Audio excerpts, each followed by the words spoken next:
Muling hinangaan ng maraming netizen si Paolo Avellino matapos mag-viral ang isang video kung saan ipinakita niya ang pagiging prangka at paninindigan.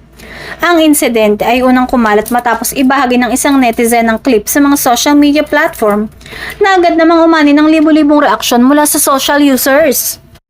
Ang naturang video ay kuha sa kasagsagan ng masiglang sinulog parade, kung saan maririnig ang isang host na hinihikayat si Paolo na dumaan sa Bingo Plus booth.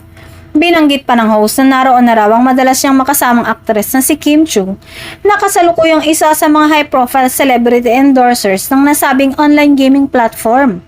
Sa halip na sumunod o magbiro, diretsahang nag-gesture si Paolo ng X sign gamit ang kanyang mga braso at simple ngunit matatag na sinabi, "Ayoko ng sugal."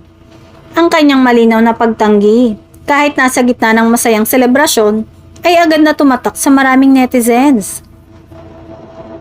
Marami ang pumuri sa aktor dahil sa kanyang paninindigan at pagiging totoo sa sarili.